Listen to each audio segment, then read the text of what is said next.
when you approach Bitcoin from the, hey, we're going to replace fiat currencies for peer-to-peer exchange and eliminate intermediaries, it becomes a threat to the political order. Nation states and politicians don't want to give up control of their fiat currencies and their dominion. Bitcoin wins no matter what. I think there's a scenario where in the short term it loses if there is a gold problem. There's a lot of TradFi money that's sitting in Bitcoin. And the Bitcoin price is set at the edge, meaning that the last batch of capital that moves into Bitcoin sets the price. Some of that capital is going to say, hey, let's get out of Bitcoin. Let's go speculate on gold. This gets to a philosophical issue around how society is organized. The algebra of trading time for money. Now, here's another source of supply. Selling loan products to people who don't pay attention, and they get a margin call and they lose their Bitcoin collateral. So think of the idea of predatory loans. You're going to see financial institutions use their loan products as a backdoor way to acquire Bitcoin.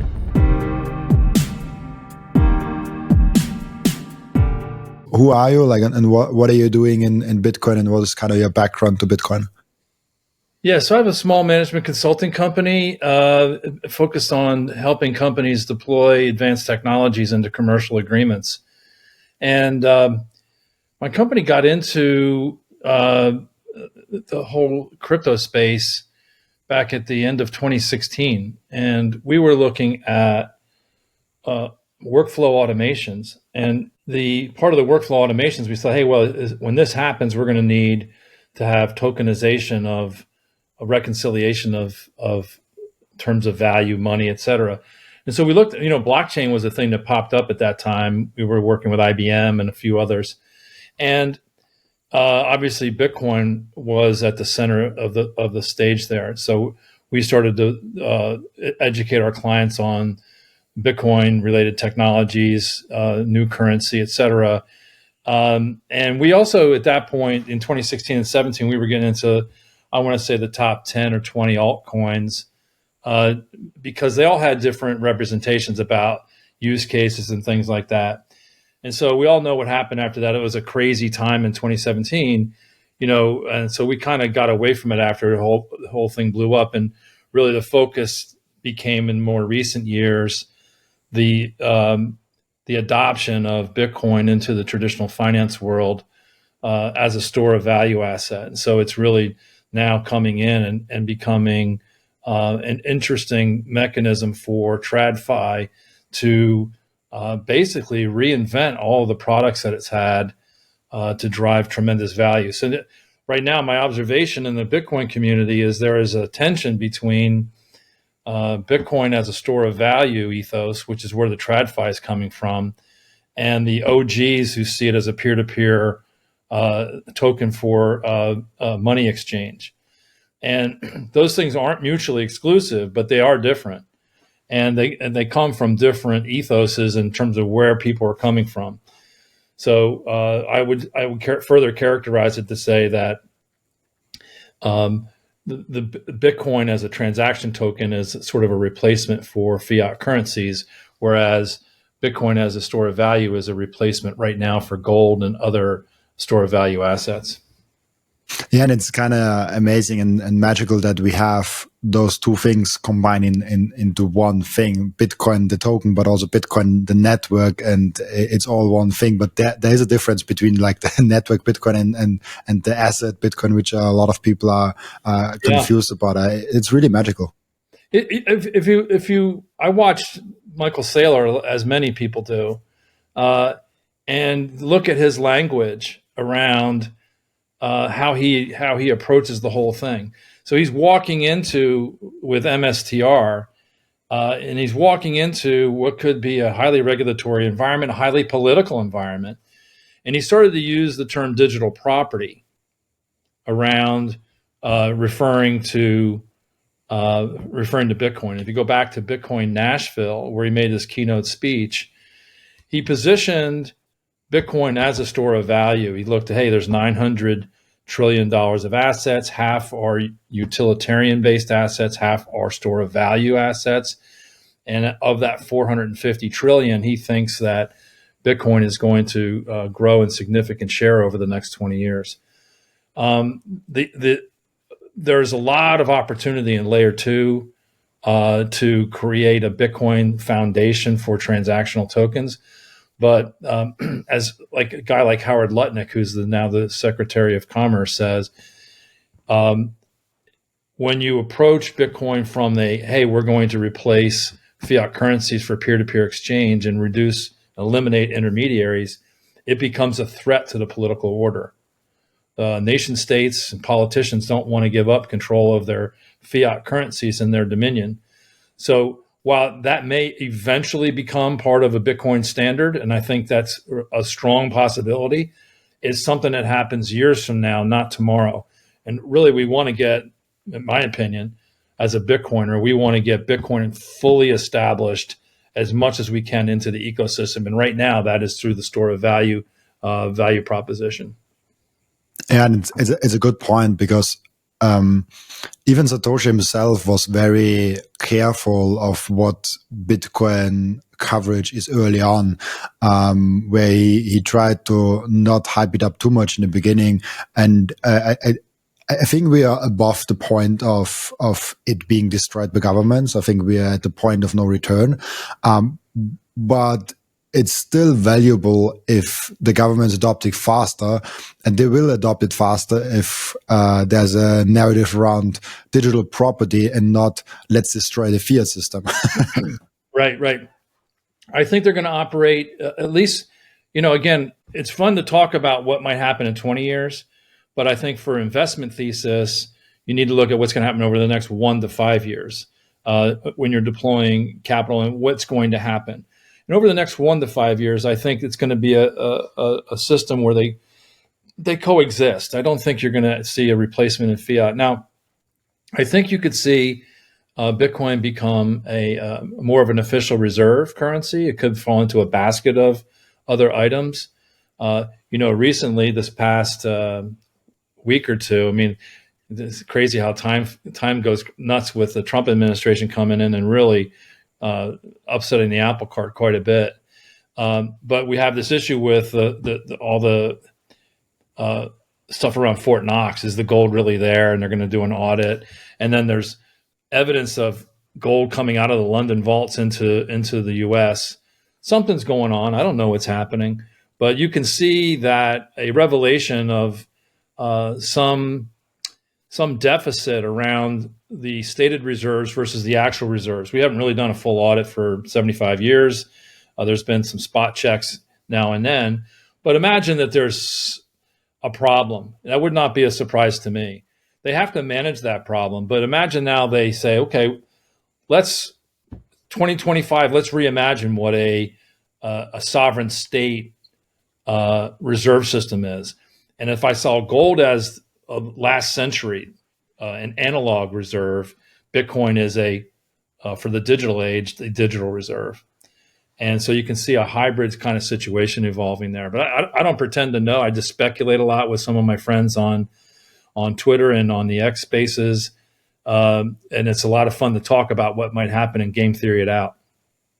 It's also interesting how the public might perceive it if there's like an actual audit, and Elon might be a great guy for actually doing that, because he's probably one of the only people that actually would be crazy enough to say later, like, oh, like I didn't see any gold, like there's actually nothing in there. But no matter what is in there, how much is in there, if there's something in there, what do you think is the consequence if that public conversation is all of a sudden steering towards, like, how much gold do we have? Because a lot of people, I think, still believe the fiat, that the US dollar is backed by gold, and maybe the conversation gets steered in a direction like that. I think if there's an error that is not substantial, I don't think really too many people will care.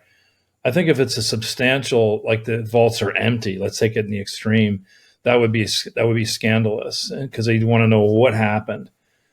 I think where the substantive issue matters is how the derivatives market reacts. So paper gold and physical gold are two slightly different markets. So like for every physical ounce of gold, there's anywhere from 100 to 300 claims on that same ounce. So the through the rehypothecation. So we don't know.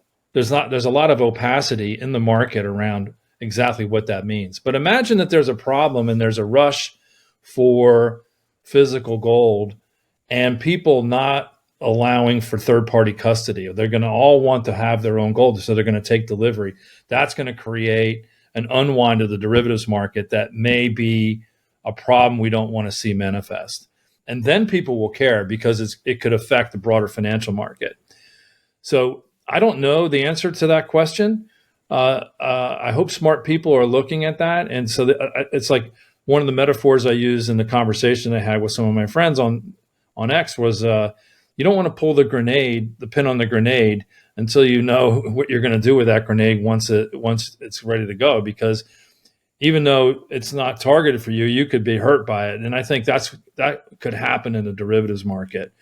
So anyway, we'll see what happens. I hope there's a plan for it. I think Bitcoin wins no matter what.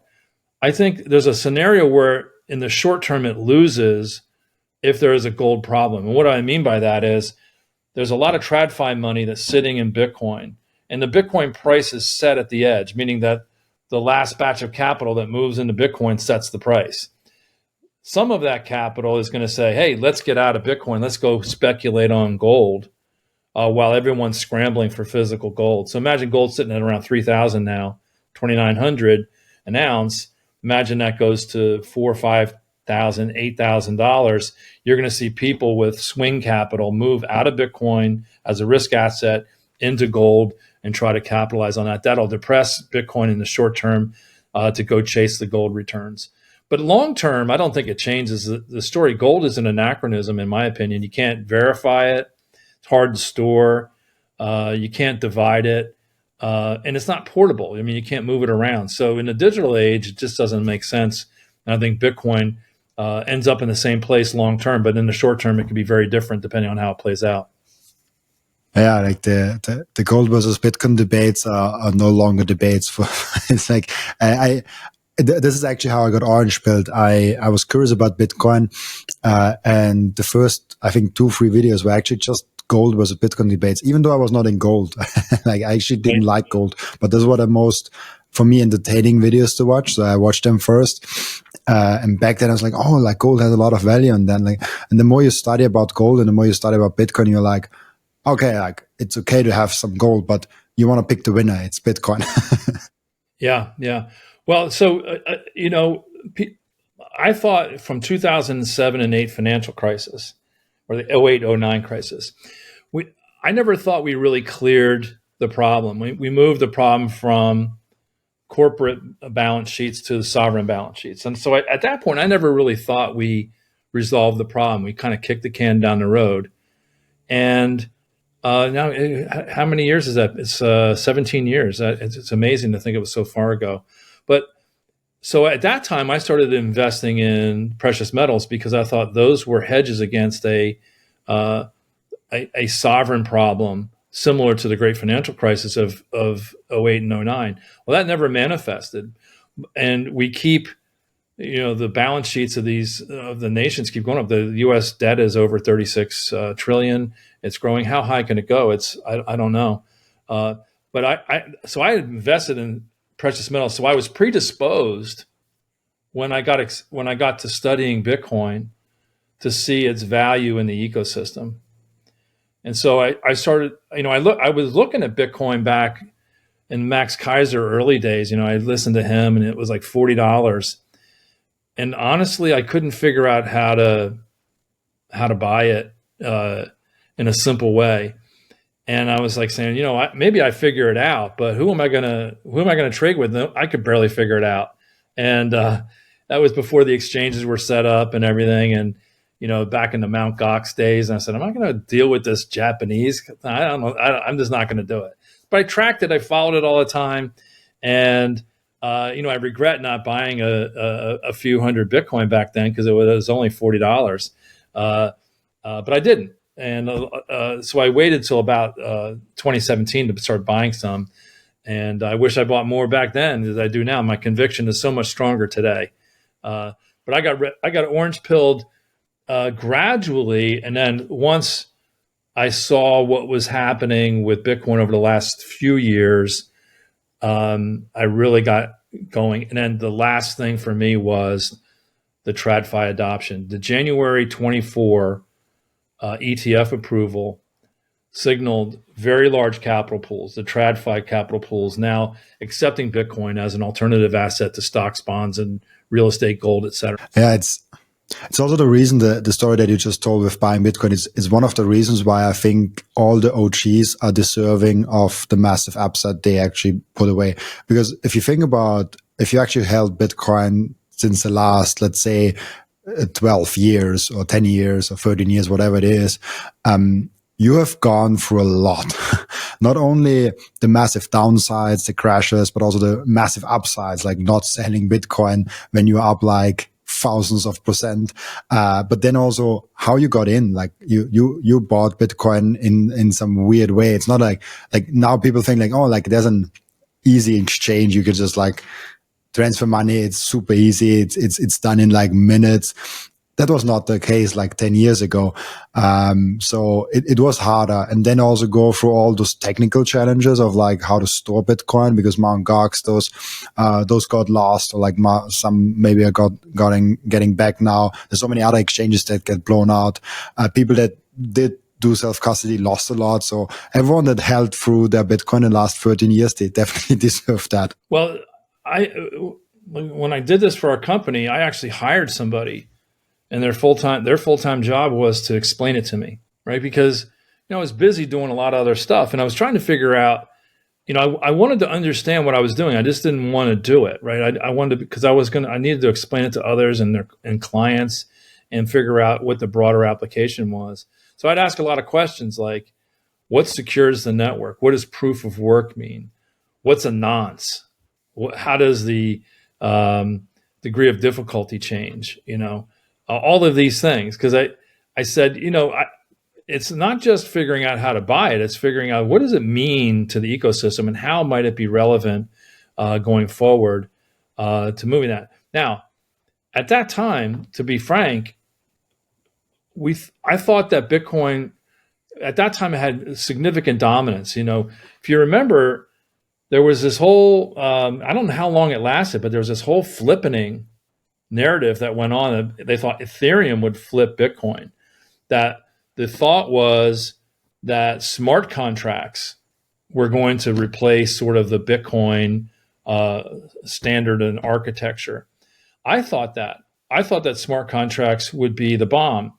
In fact, I still have a little bit of that in my head, that I think smart contracts allow for what I was originally looking for in cryptocurrencies, which was the automation of financial workflows. So, but it just didn't manifest. And now it's turned into something else. Now the smart contract thing may evolve over the next few years. It's just not. It didn't in 2017. I can tell you that. And then you see all these altcoins happening.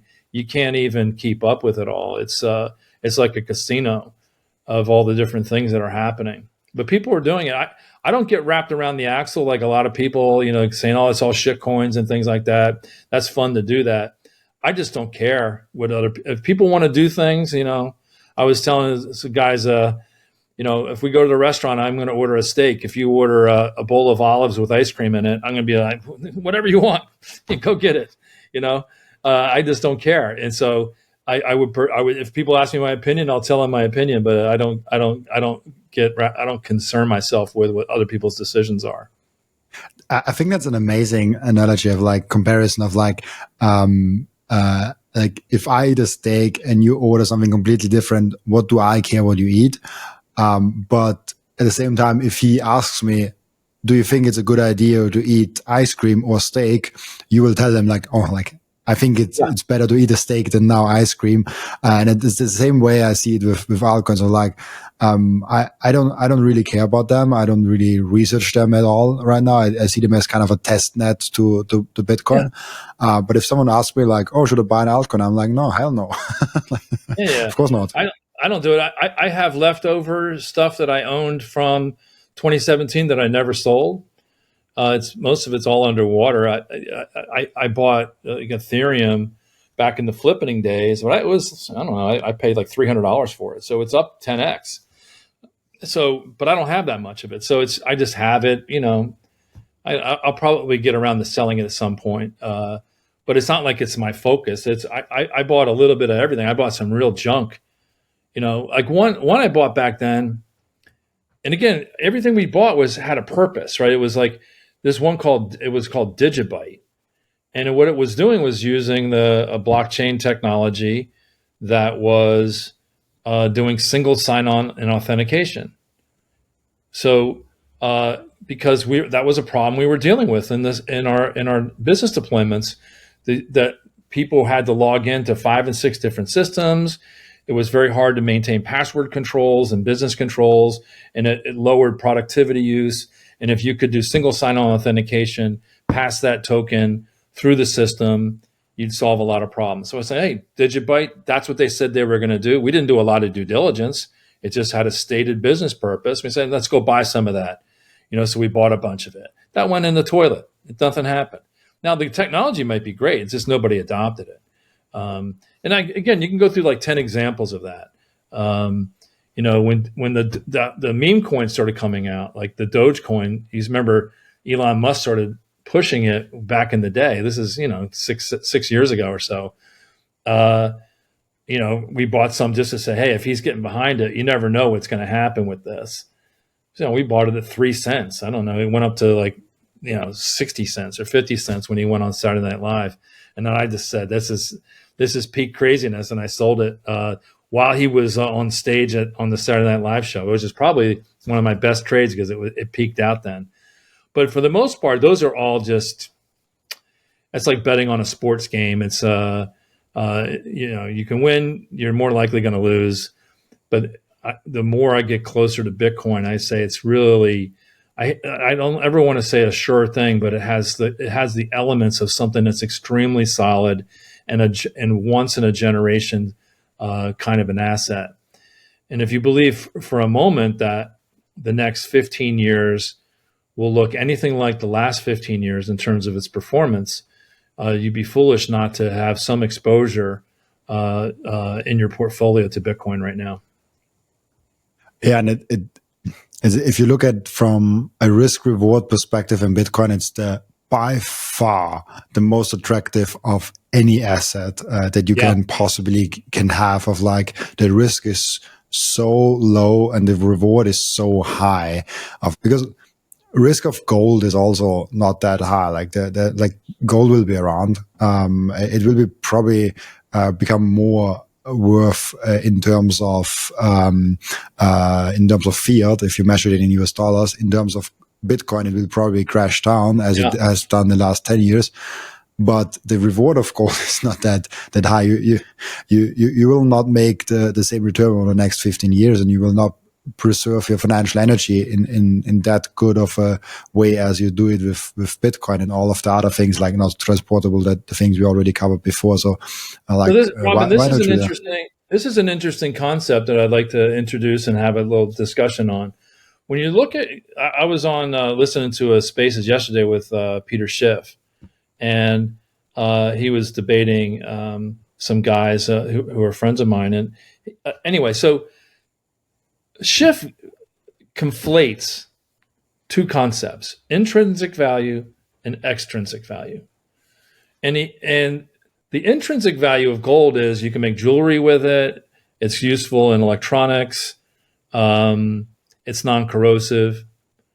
It's malleable. So those are attributes that are intrinsic to gold, and that has use in society. So I don't know what the intrinsic value is, but let's say it's $500.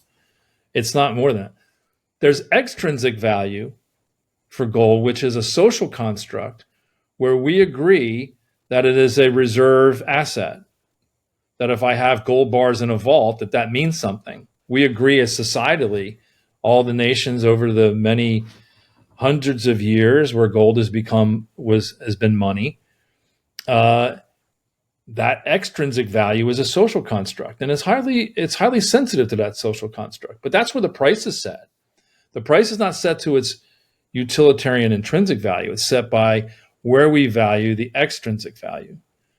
And gold has a lot of history there. Now let's take that same argument to Bitcoin. Bitcoin has intrinsic value.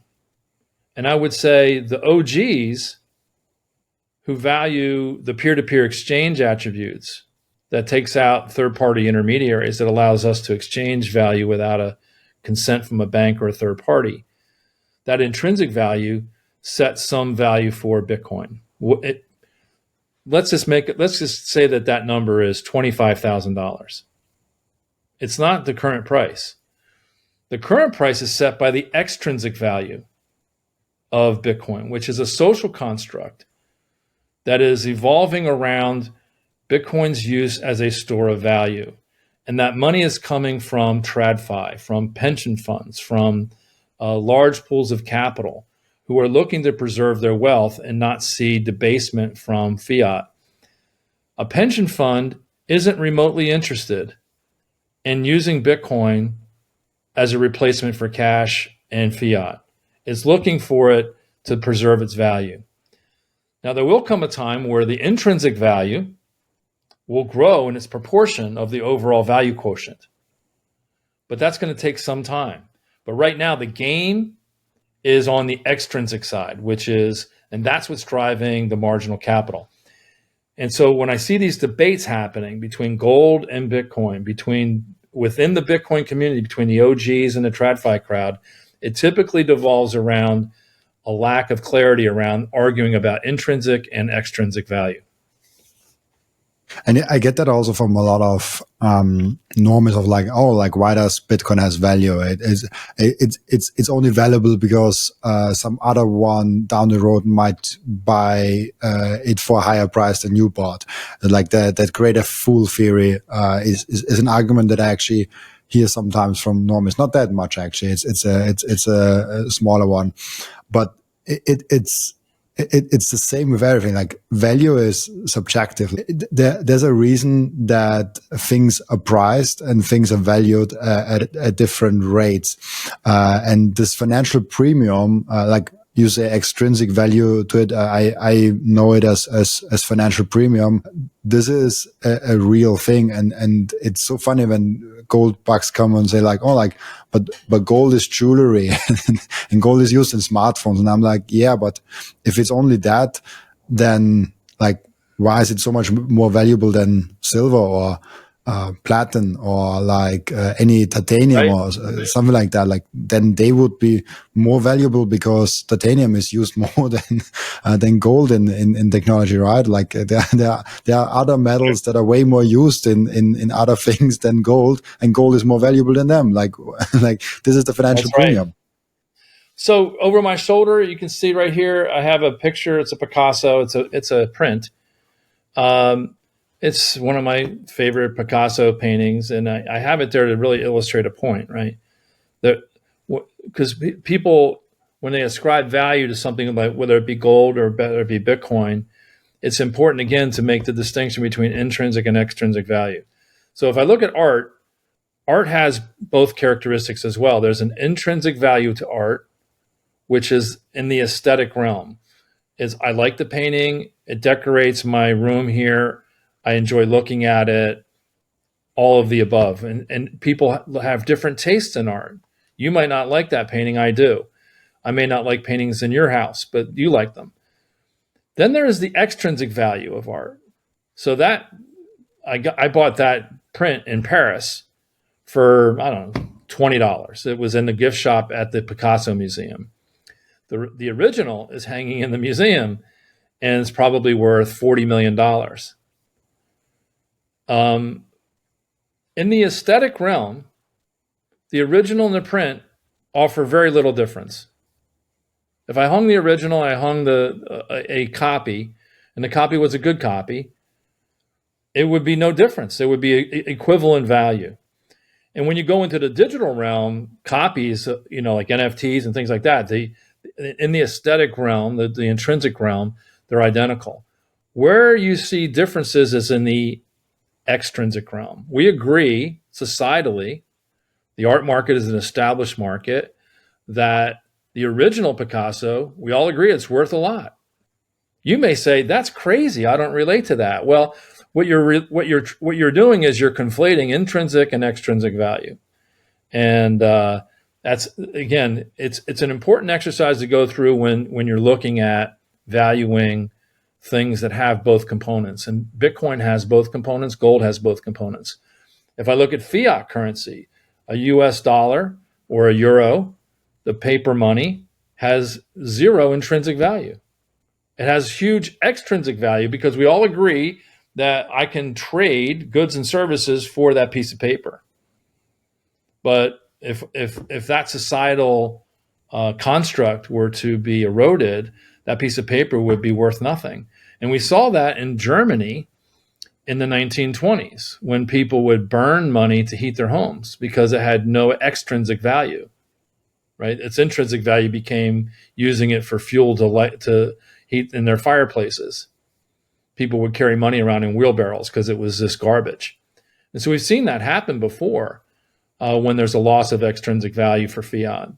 So again, I think it's a helpful construct for people to think about, which is intrinsic versus extrinsic, and separate them when you assess value for a particular asset. I partnered up with Coin Vigilante. This is the most beautiful Bitcoin timepiece that I ever saw created by anyone. Look at that beauty. I love it so much. Coin Vigilante made a perfect Bitcoin watch. That's the perfect, subtle, elegant way to go out there and show that you are a Bitcoiner. And that watch brand is Bitcoin only. And Coin Vigilante just dropped a completely new and amazing Genesis edition of their watch collections. You have the date of the first ever mined Bitcoin block in there, and of course also the block height and which epoch we are currently in. I love the level of detail they put in this masterpiece, and make sure to check out those amazing Coin Vigilante timepieces down in the descriptions. I love those watches so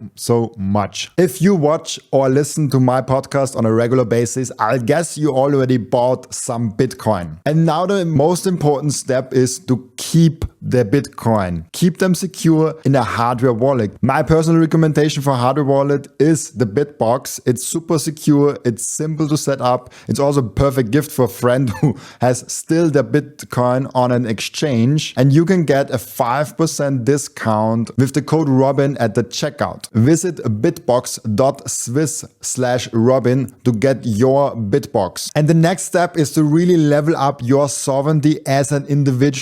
You have to have the most secure self-custody setup. You have to secure your own devices. You have to protect your privacy. You have to set up an inheritance plan. And depending on where you live, you even want to have a plan B, a citizenship where you can move in case something goes really wrong. And through all those steps, the Bitcoin way is guiding you through step by step. And if you visit thebitcoinway.com/partners/Robin, you even get a 30-minute free call to find out how you can level up your sovereignty. Which brings an interesting point up of like the financial premium, like the extrinsic value is also depending on people saving money. If people can save money in the base monetary layer that they have, like if they have euros and they are incentivized to spend their money, be it on an ETF or like art or something like that. What do you think will happen if we actually come on the other end in like, let's say 200 years to a Bitcoin standard and we don't have an inflating base layer of that? What influence will that have on art and those things who have a lot of extrinsic value? So let me reframe the question, and I think is what you're asking. Right now, we have money that is designed in the fiat world to be inflationary, which is an incentive to spend it. So if I sit on cash, it doesn't make any sense because eventually that purchasing power is going to erode. So it's an incentive to spend. The higher the inflation, the higher the incentive to spend. When you move to a deflationary environment where the money is actually appreciating, there's a disincentive to spend. And I see that now. Like, so I have a Fold credit card. It is or the Fold debit card. You deposit money onto the debit card, and it sits in either dollars or Bitcoin. You choose the mix. And so I put some in Bitcoin, and I keep the others in dollars, and I spend the dollars. But I never go in the other direction. I never take the Bitcoin and want to spend it. I never want to go. I never want to go buy a. I don't want to spend, 10,000 sats on a beer, because I may look back and say, I just spent $100 on a beer, right? So because I think, I don't want to spend an appreciating asset for a depreciating good. So I think there's some real issues for us to think through. I don't pretend to have the answer, but I think it gets to the idea of how we view money and wealth in society, and how we measure that in society. So right now we measure GDP, which says more is better. And we might find ourselves in a deflationary money system where more is not better, right? That there's different metrics that we use to determine what is good. Because if I have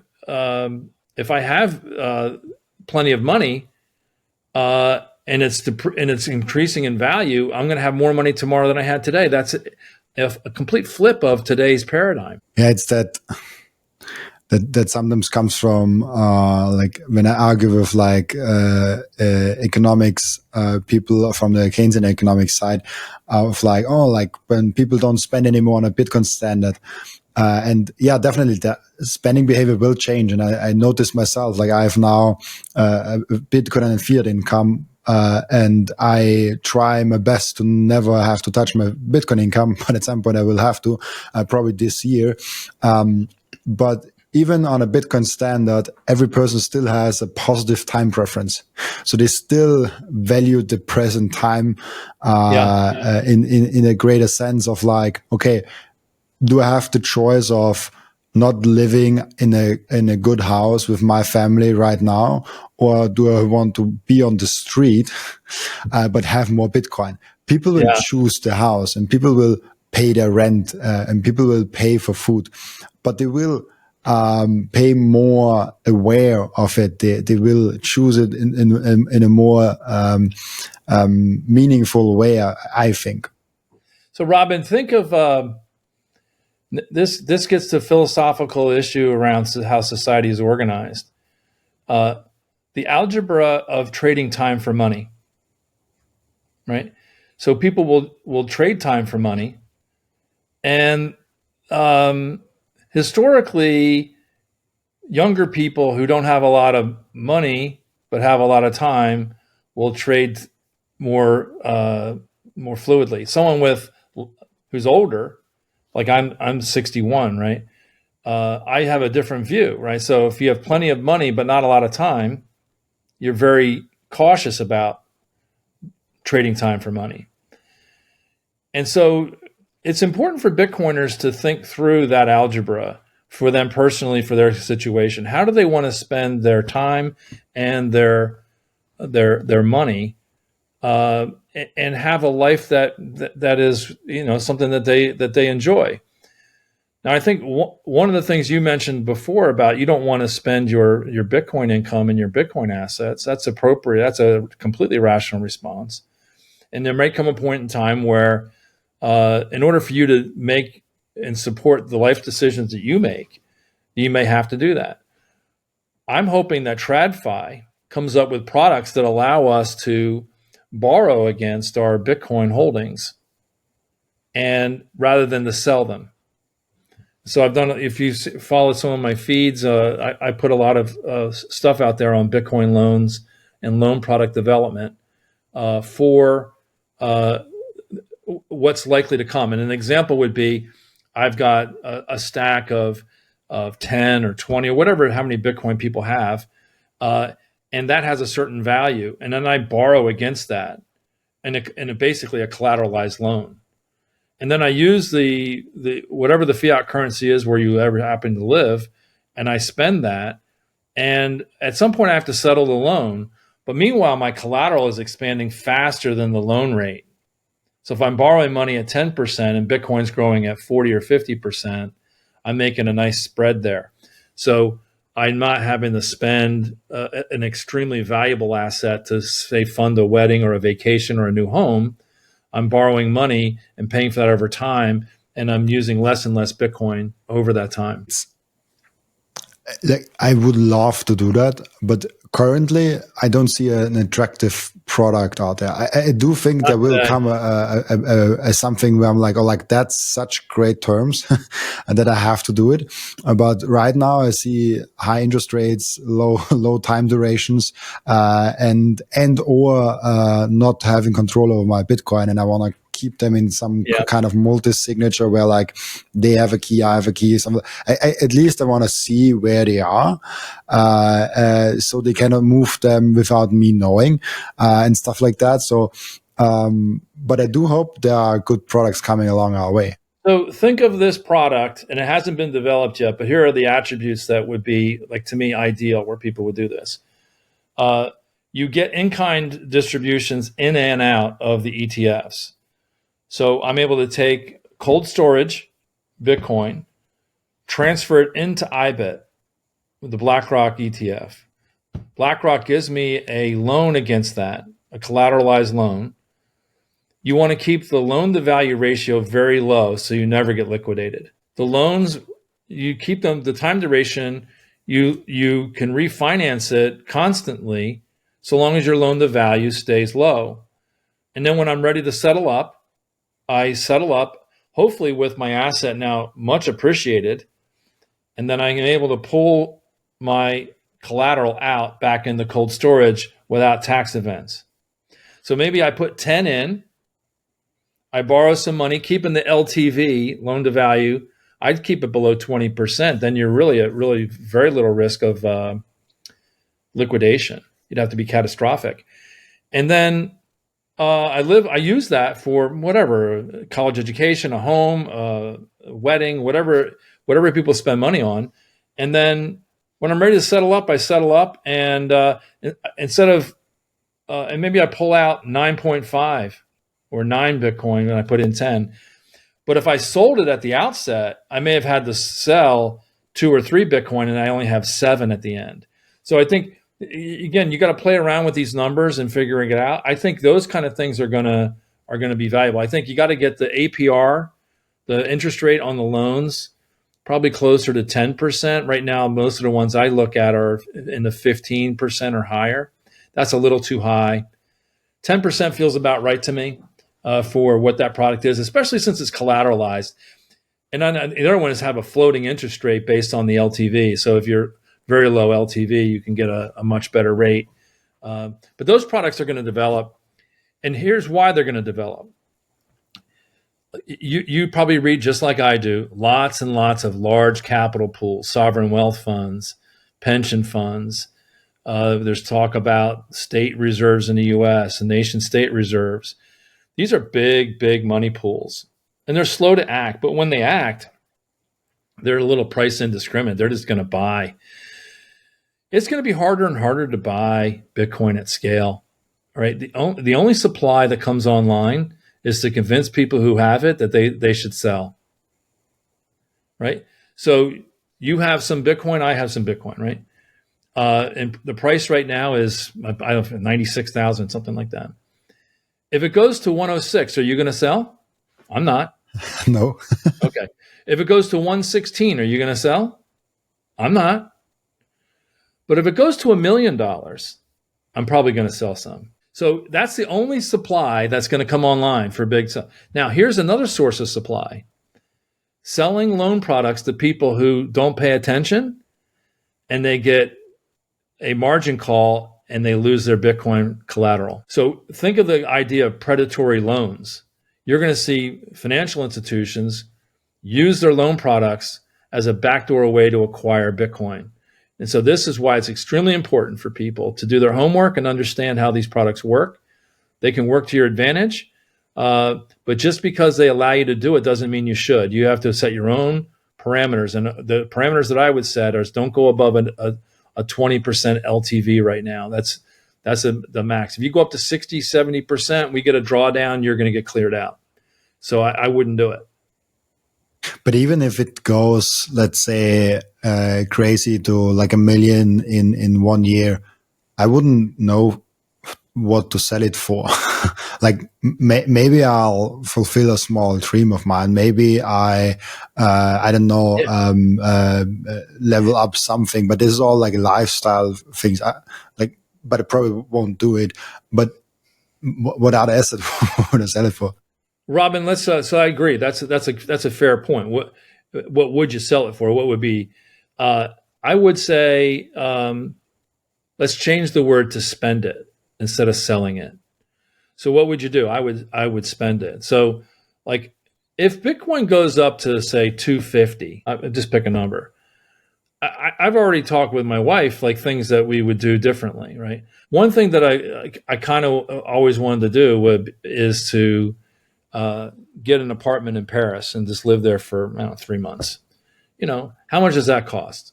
I don't know, $50,000, $60,000 to go do that. I don't know. Just pick a number. You can live luxury and spend as much as you want, but this, that's to me, it's a luxury thing I would go do, and we'll probably do that. Maybe we'll take a trip around the world, or do some life experiences. As you get older, I think about my children and grandchildren. What do I want to do with them? Do I want to set up a family trust? And how should I be thinking about the conveyance of generational wealth? Is that even a good idea to do it? It's not just, I want to. Can you imagine giving in the extreme? Let's just say you have lots and lots of money. You give $5 million to every grandchild when they're born. That'd be crazy. You could mess their whole life up, right? You'd rob them from experiencing life in the way that maybe you did, where you had to work hard and earn it, defer gratification and all that. So it's not a slam dunk just to say you want to go do that. So I think there's a lot of things that Bitcoiners should think about if they get more wealth than they could possibly consume, what they're going to do with it. You may want to give it to charity. You may want to create a foundation and create a better world. You may want to create a family foundation and ensure that your family has a safety net, but not an excuse not to do anything with their lives. These are philosophical questions that I think a lot about and talk with some of my friends on X, because it's not just about the number going up. It's about what's the implications if it does go up. How are you going to live your life? It's a really interesting question of like giving money to kids. The optimal thing would be to not give them money, but give them the knowledge and the mindset and all the values that they can do it then. And they get so far in life that once they actually get your money, it doesn't really make a difference in their life. Like I think that would be the Right. best case where they get your 5 million, but they already have 10. Then they're like, it doesn't. It's an extreme Right. example of a successful father and a successful son. But like that would be, I think, like the best case where you have generational wealth and the kid actually went himself through those stories and learnings. Yeah, I look. I don't have a secret recipe. I just think it is worth thinking about. When you use the term trust fund baby, it's usually not a positive statement, or positive images do not come to mind. I think for every good story of somebody who received intergenerational wealth, there's probably 3 to 5 bad stories.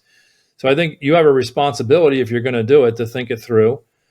And also, again, look, the people who have had wealth before, they were smart about how they created foundations to create a better world around them. Pick a charity or a cause that you think is dear to what you would find important, and go make it happen. Look for areas to go do that.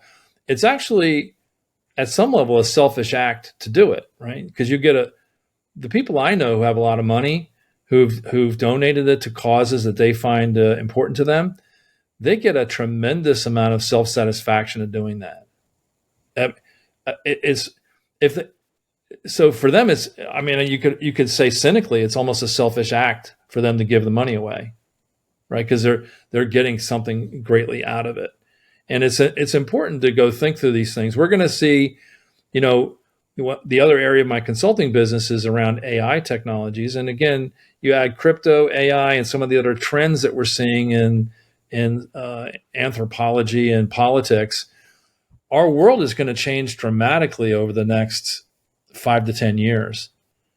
And people should start thinking about the various scenarios of how it's going to change and how they're going to be positioned. And Bitcoin's just a piece of it. And I go back to Seyr's keynote speech in Nashville, and I was there. I had a great seat watching that. He said, the Bitcoin can solve half of our problems, but not the other half. So there's a whole rest of what constitutes life in society that is not Bitcoin related, that Bitcoin could enable solutions to happen, but it requires you to go do them. And so, again, a lot of the attention we get on Spaces, and when I talk to all my Spaces friends and people on X, is around the progression of price and how high it's going to go and the path, et cetera, number go up kind of stuff. But I would like to see us, as Bitcoin goes up this year, to start shifting some of our conversations to the so what. Well, what are you going to do about it now? How is it going to change your life? What are you going to do to make your life and the world around you better, your family's life, your friends, your community that you live in? That's extremely important.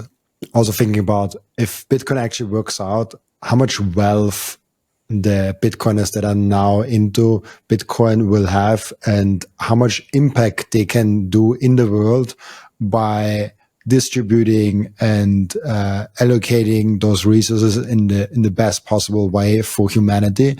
It's something really that I think on the podcast we only talked about that like maybe 10 times in 400 episodes. So that's a conversation that we have to have more. But right now it's still like so early that it's that people cannot imagine that like 15 years, how many wealthy Bitcoiners are there that can actually make a difference in the world with supporting the right causes. Yeah, and again, think of again using the networks that people have created, the social networks around the Bitcoin community. I made a lot of friends over the past few years, people I consider very good friends from Bitcoin, and we've already started having these conversations about what to do with it, how to make the world a better place, setting up businesses, educating people, being solving problems within your community.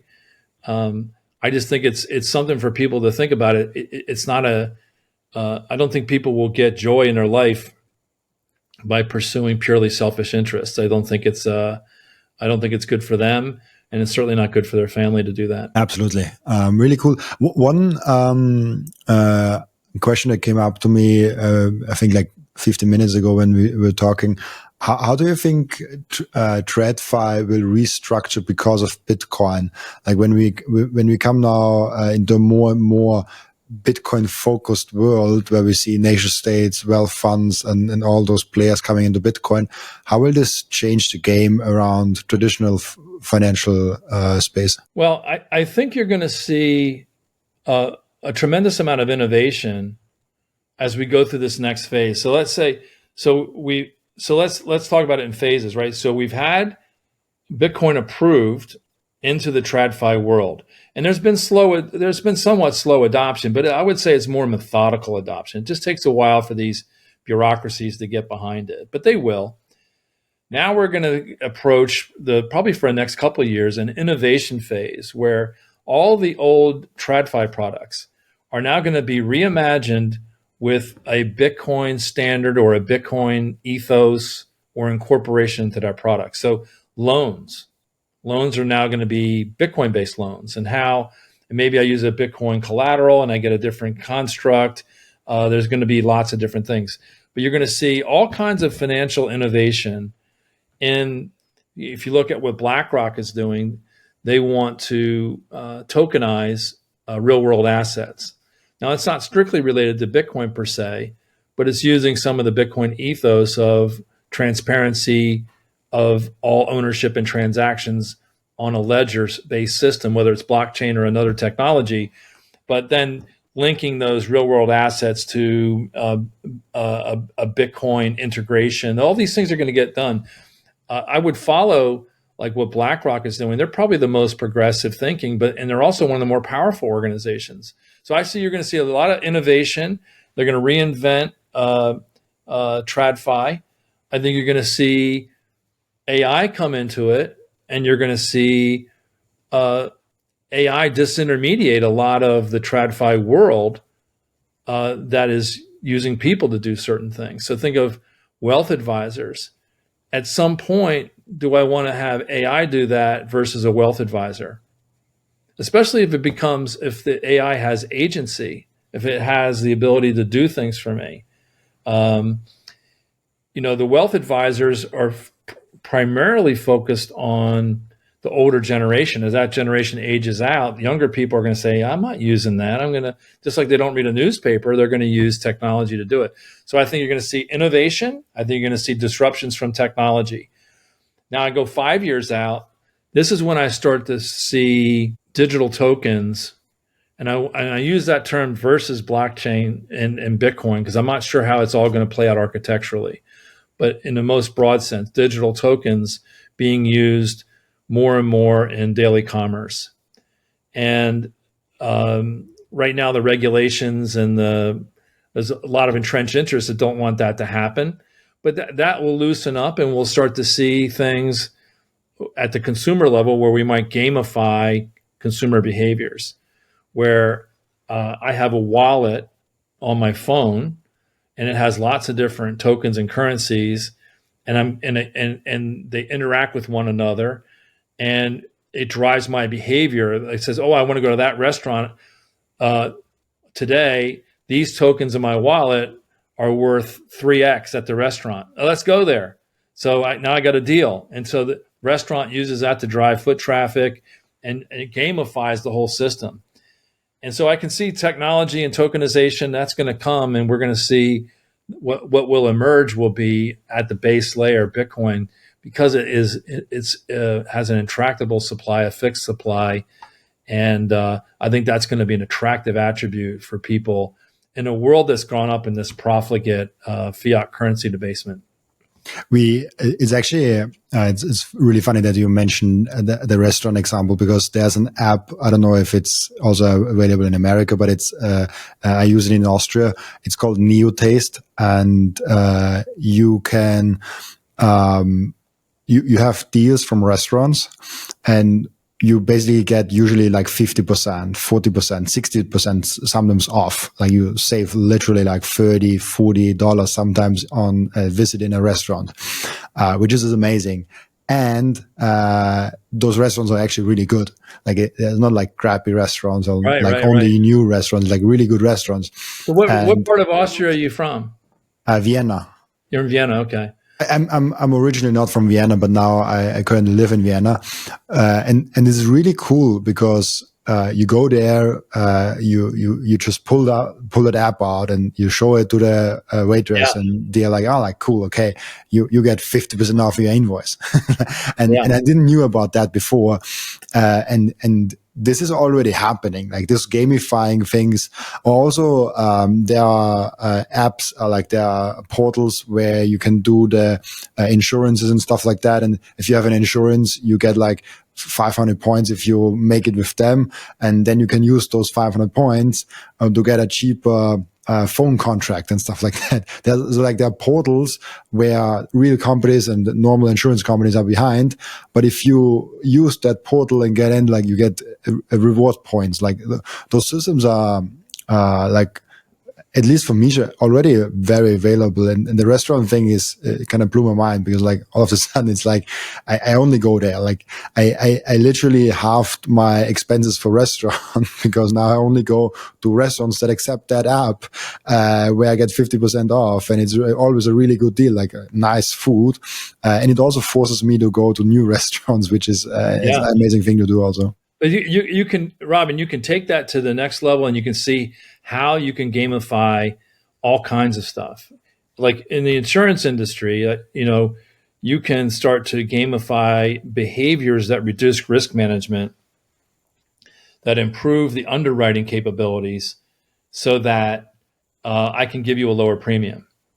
So in the U.S., they do this.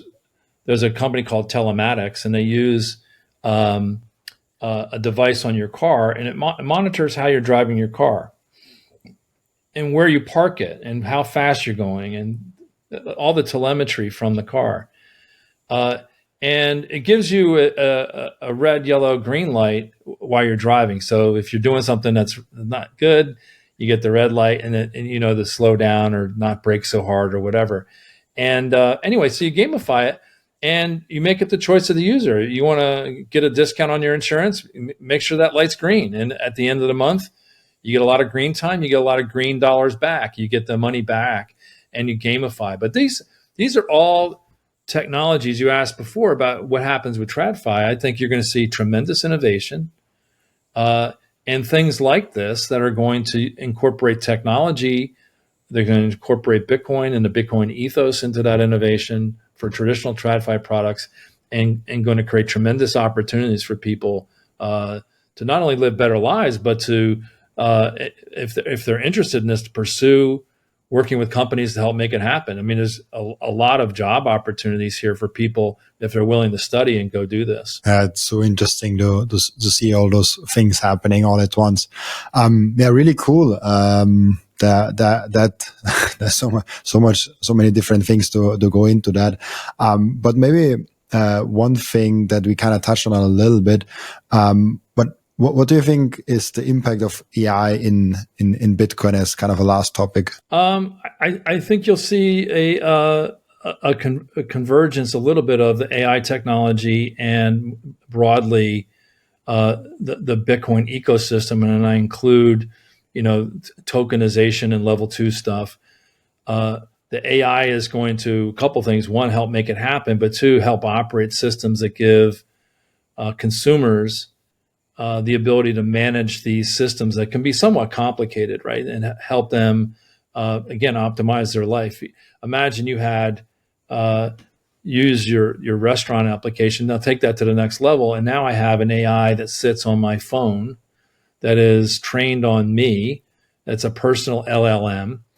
And it tells me, gives me options on what I should or couldn't do for if I want to go out to dinner tonight.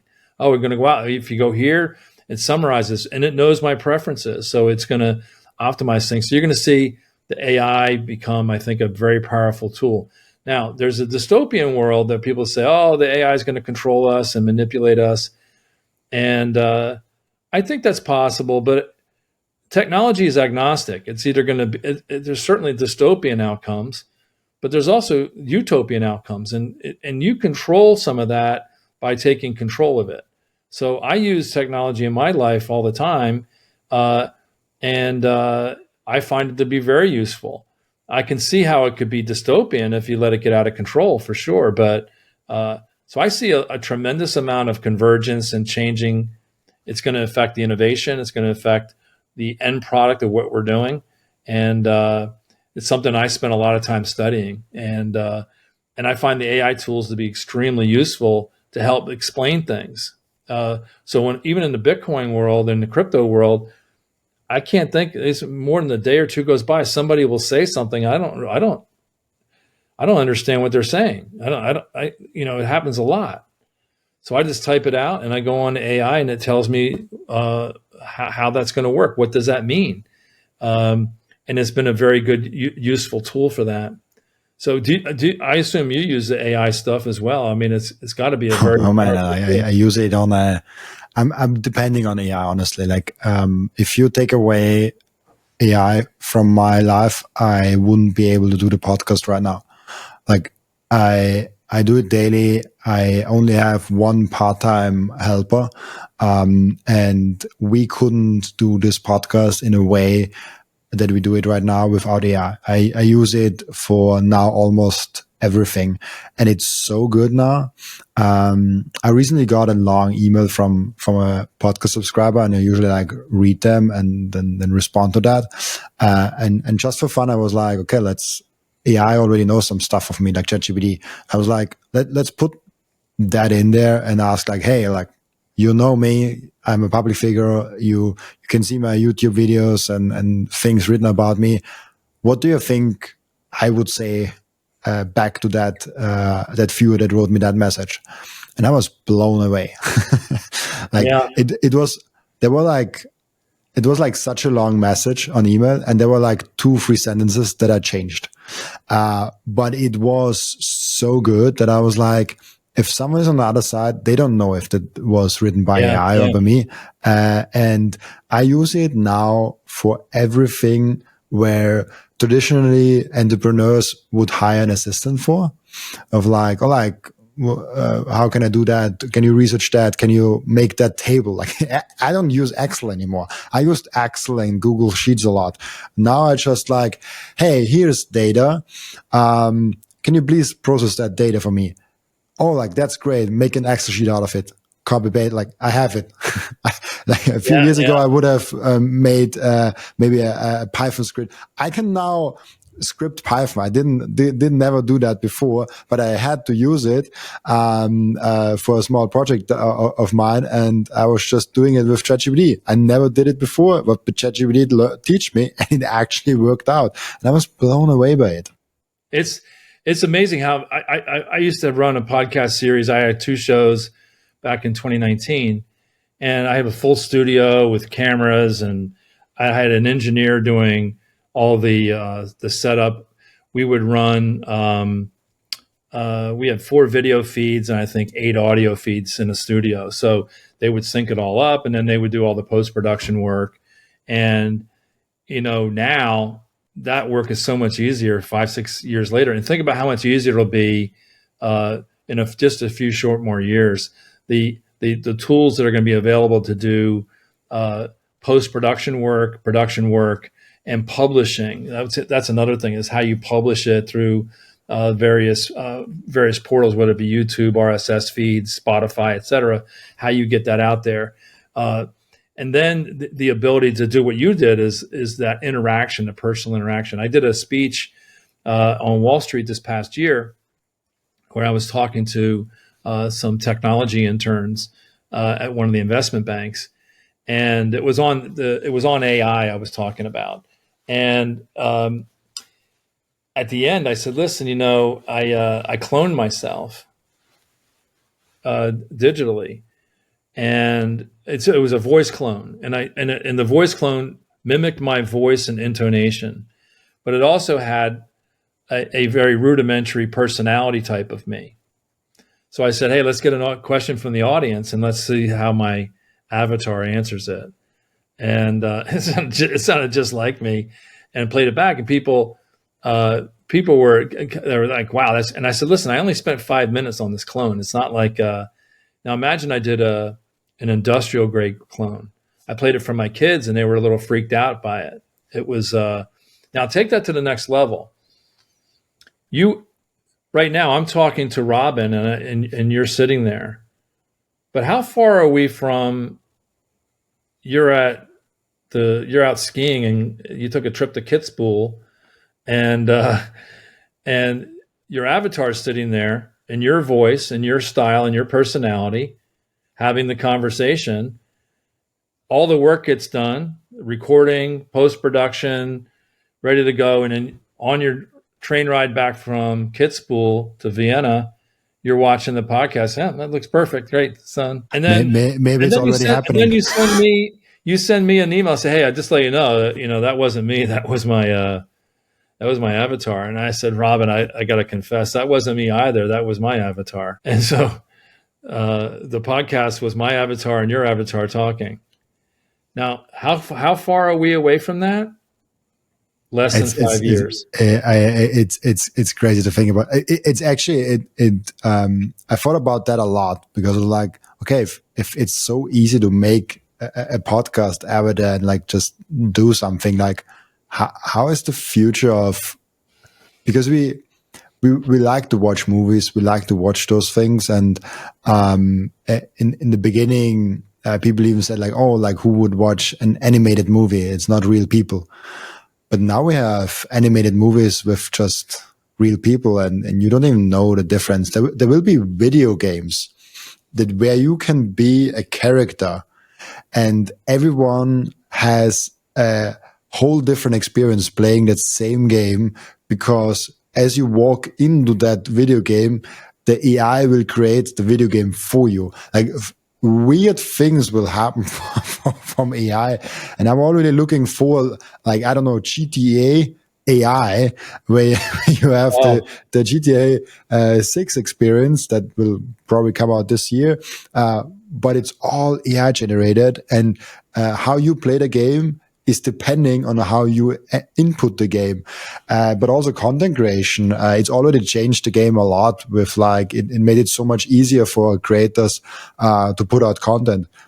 Maybe it gets to the point easy where you really just have to assemble the right structures and figure out what people want to watch, and you can just sit in your underwear on Sunday and type it in, or like talk it into ChatGPT, and it does all the rest on the other side.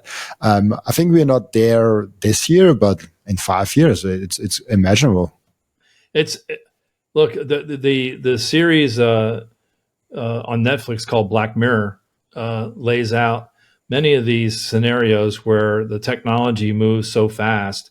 And what I find interesting about that series is, obviously the technology is pretty cool, but what we find very quickly is that our society, our rules around economics, politics, legal systems, social norms are not set up for this rapid technology advancement. So would people find offense? Would they be offended personally if your AI avatar answered the phone and had a conversation with them without their consent? I don't know. Maybe they would. It's also like, because people like people always love the idea of theirs as a real person. That's why on social media, channels that are personal brands are performing way better than company brands. But what if AI is so good that it is like a person, and there's no person needed to run that podcast? It's possible, and it's especially if the podcast is not in person, right? You don't know who I'm really am. Maybe I have some advanced AI and put them out every day. 100%. It's not unimaginable. Behind me, I have the cardboard cutout is a book I wrote about 6 years ago, basically about AI replacing knowledge workers. And the book is a little early, right? I mean, I made predictions that are happening now, but didn't happen as fast as I thought they would. And it's interesting. I wrote the book with mainstream in mind. It's not overly technical, and it lays out some of these things. So when I wrote the book, my mother was the audience. I didn't want to write something that she wouldn't understand. So I use a lot of stories and less about the mechanics of the technology, but more about the implications and what happens as a result. What are the outcomes? So my dad passed away 3 years ago. And so my mom lives by herself now, and now she's in assisted living. And she's lonely. I mean, she was married to my dad for close to 68 years or something like that. So now she's lonely. And so I said to her, listen, if we could create an avatar. My dad was a kind of a public figure, so there's a lot of digital video and audio of him. So I would say, Mom, if we could create a digital avatar of Dad, would you want to talk to it? And I said, understand what it would be. It would be his voice, his personality. And what would happen is it would remember, and you would build a relationship with this technology from that point forward, because it would remember things you're talking about now and issues you're dealing with.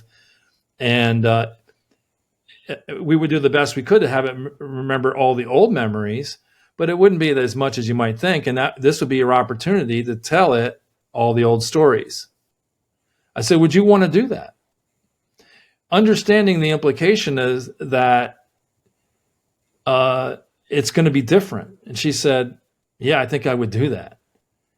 I mean, she understood that it's a moral dilemma, because the avatar is, at some level, you're almost stepping on the memory of somebody by creating something new. But it's overwhelmed. That moral dilemma is overwhelmed by her loneliness, and she would do it. Now, how many people in society would recreate an avatar of a lost child, sibling, spouse, grandfather? How many people would want to have a relationship with a public figure from history, where they want to talk?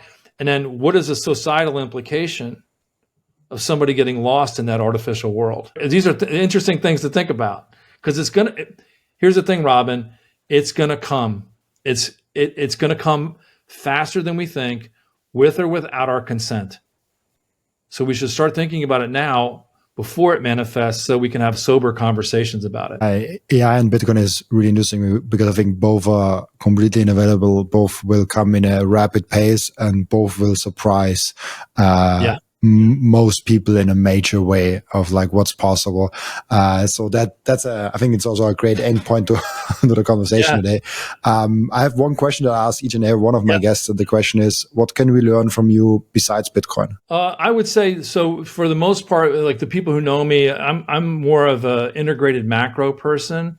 And so what I try to do is synthesize all of the change from Bitcoin, integrate it with all of the change coming from AI, integrate it from the change happening in politics, and putting that into a soup and understanding what that soup is going to look like with all the change. So we're in a world of rapid change, people getting overwhelmed. And what I try to do is help people make sense of that change and think it through. So I would say, I don't necessarily have all the right answers, but I'm able to frame the right questions so that we can have coherent conversations about what the future holds. That's an amazing way to look at it. Really cool. I love that. Thanks. Really cool. Perfect. Then we have a end routine in the podcast where the previous guest is asking a question for the next guest without knowing who the next guest actually is. And the previous guest asked you the question, is there anyone you learned from on your Bitcoin journey that really accelerated your understanding? If so, who and what was the material? There's a guy that I'm following right now. He's an ex-options trader named Josh Mandel. And I've become friends with him, and he has shown me some real inside baseball stuff on how the options world is working. And to the point where I realized there's a lot going on behind the scenes. And so it's helped me understand the mechanics of the market a little bit more. I was generally familiar with it, but he would be one that recently has been helping me a lot. Another guy is Joe Carlasari. He's an attorney out of Chicago.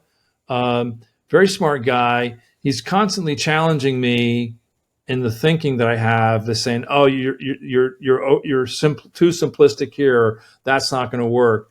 And so I appreciate a lot of his critical thinking. He's very knowledgeable, very smart guy, and I enjoy my conversations with Joe. But I'm in a couple of chat groups on X. People can find me on Spaces quite a bit, and I enjoy those networking opportunities and learning from as many people as I can. But those two right now strike me as people who have really helped me think through where my journey is on this whole process.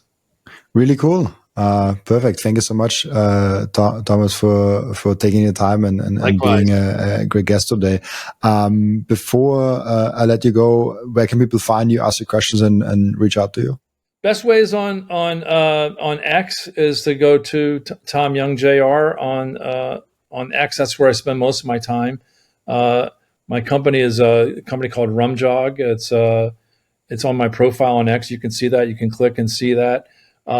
Right now, I'm doing some corporate work right now on some of the change, but mostly I'm focusing on some research right now on AI policies and change management within corporations. So it's I also I'm using. I told you I'm 61. I'm getting older, so I'm focusing my time a little bit differently. I've been spending a lot of time studying the Bitcoin journey and what people should be doing, and then ultimately that will lead to what should be corporations be doing, given all the changes that are coming from AI and Bitcoin. Really cool. Yeah, that there are a lot of changes coming our way, and way faster than you think. That's very true. Thank you so much, Thomas, for being on the show. Thank you so much also for everyone that is watching and listening, for joining us today. As always, I'll be back tomorrow with another episode. Bye bye. Thanks. See you, Ryan.